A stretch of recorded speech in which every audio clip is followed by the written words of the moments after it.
Now, dear students, we are at part 3 of the first chapter, The Best Christmas Present in the World, page number 14. I folded the letter again and slipped it carefully back into its envelope. I kept awake all night. By morning, I knew what I had to do. Students, you see here the author has read the letter and he has kept it back into the envelope, but he did not stop thinking about that letter. He kept on thinking perhaps what should be his role regarding the letter, and whole night he was thinking about this, and ultimately it seems that he got the answer to his question by morning. I drove into Bridport. He went to Bridport. I drove into Bridport means he went in his car to Bridport. Why Bridport? Because Bridport was the address that was mentioned on the envelope just a few miles away. I asked a boy walking his dog where Copper Beaches was. House number 12 turned out to be nothing but a burned out shell. Now the author took a help of a boy who was walking his dog to know the address exactly, and he reached that house, that was house number 12 belonging to Mrs. Macpherson. But what he saw there was, it was nothing but a burned out shell, the roof gaping. The roof was gaping because the roof had burned due to fire and there was no roof left in that gap. The window boarded up means covered up with wooden boards. I knocked at the house next door and asked if anyone knew the whereabouts. Whereabouts means address or the place where the person lives. Whereabouts of Mrs. Macpherson. Now, since there was nobody in that house, he asked a neighbor regarding Mrs. Macpherson's whereabouts, Mrs. address, and a man came out of that house and he told the author, "Oh, yes," said the old man in his slippers. He knew her well. A lovely old lady, he told me, a bit muddled head. Muddled head means confused. But at her age, she was entitled to be.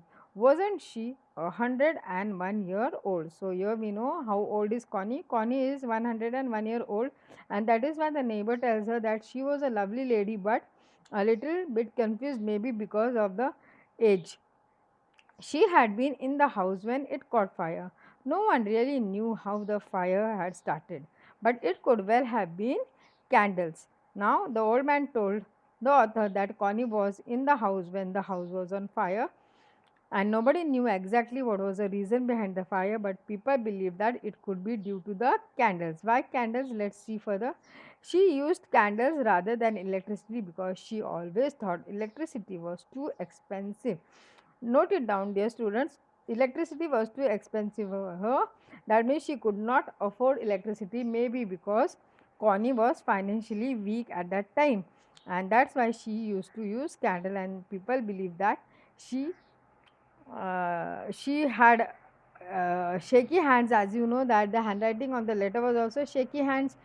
Handwriting, it looked like as if the handwriting was written with a shaky hand. That means it was Connie who was the person who had written that note.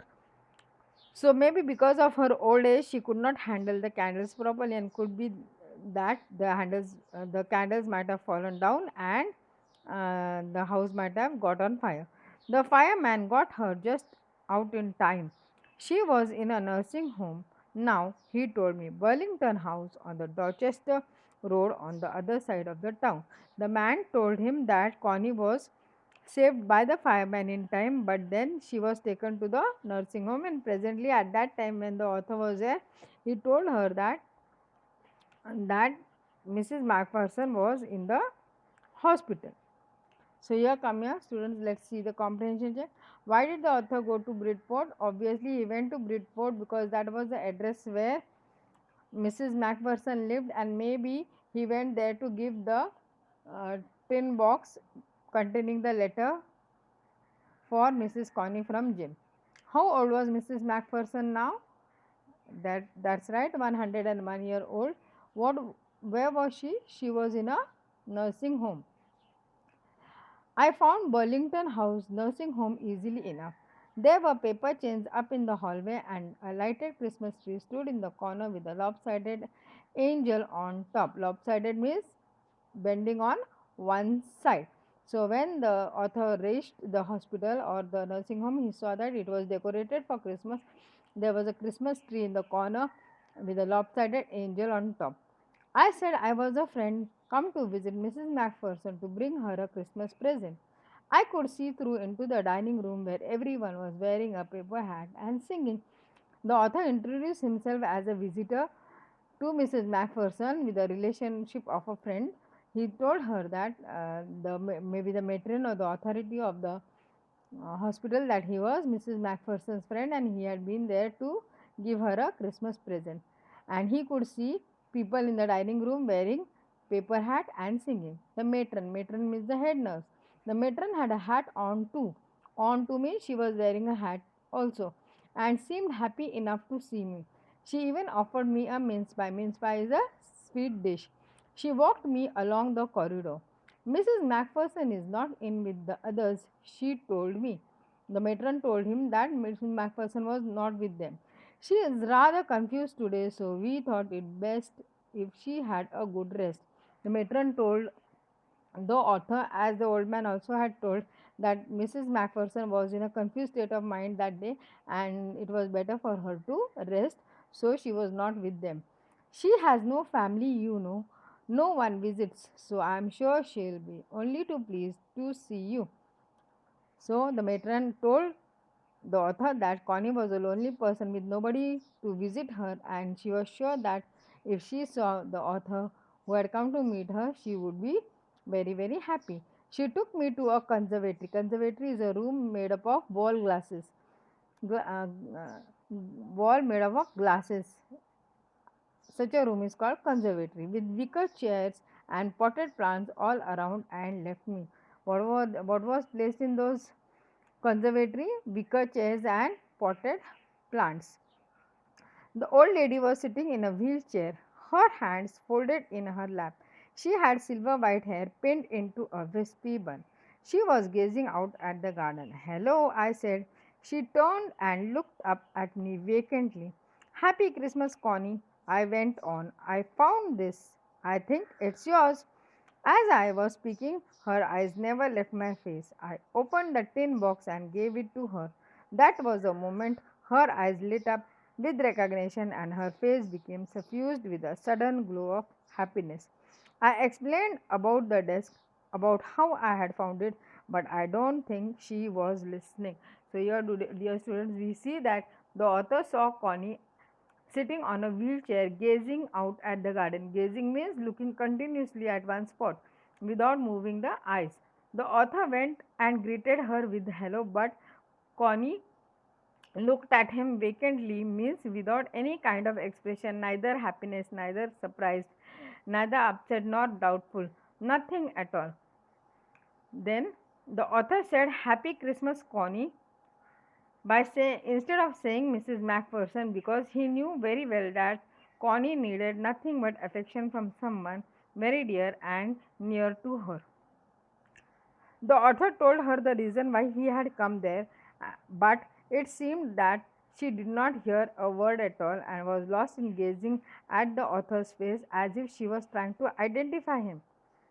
She was extremely happy to see her precious memory from the husband when the author showed her the tin box, and that was what she identified immediately. The author explained her how he had found it, but Annie was drifted in her own world of memory from which she had never come out. So she was exactly in a condition of confusion that why who was this author and why he had come there, and she was expecting perhaps Jim to come there and she was trying to identify the author, but she could not make out who this person was. But as soon as she saw the tin box, she was extremely happy. Her face was full of happiness because she identified that tin box immediately. For a while she said nothing but stroked the tenderly with her fingertips. Suddenly she reached out and took my hand. Her eyes were filled with tears. You told me you'd come home by Christmas, dearest, she said, and here you are, the best Christmas present in the world. Come closer, Jim dear, sit down. So, unexpectedly, it was unexpected by the author what happened after that. Connie held his hand and told him to sit near her. What was the reason? Because she felt that the person who had come to meet her was her husband. She could not identify him and who he was. She was lost in her own thoughts and she was confused. As you know, her age and her expectations, her hopes, her desires had all put her into a muddled up state. And she praised the author, or she praised the husband for keeping his words that he would come to Christmas, and she said that it was Jim who was the best present in the world for her for Christmas and not the letter. I sat down beside her and she kissed my cheek. I read your letter so often, Jim, every day. I wanted to hear your voice in my head. It always made me feel you were with me, and now you are. Now you are back. You can read it to me yourself. Would you do that for me, Jim, dear? I just want to hear your voice again. I would love that so much, and then perhaps we'll have some tea.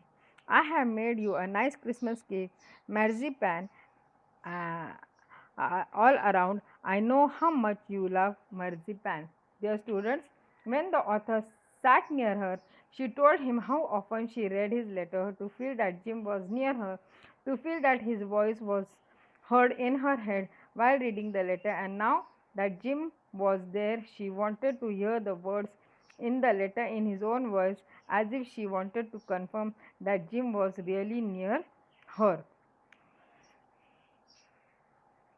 She had missed him so much that she wanted to make up the loss by doing this kind of activity, like hearing the letter from him, giving the cake full of marzipan for Jim because Jim loved it so much. The story ends here, leaving it to the reader to think, why did Connie react like this? Had no one told her that Jim was no more, or was it that she did not want to believe that Jim was no more, or was it that she never accepted that Jim would never come back on Christmas as he had told her? Therefore, dear students, this is the end of the story. Now, let's come to the comprehension check. Who did Connie Macpherson think her visitor was? Obviously, she thought that it was her husband Jim. Which sentences in this text show that the visitor did not try to hide his identity? The lines which are there soon after he wishes her Merry Christmas and hello, he tells her that how she why he had come there and how he had found out the letters.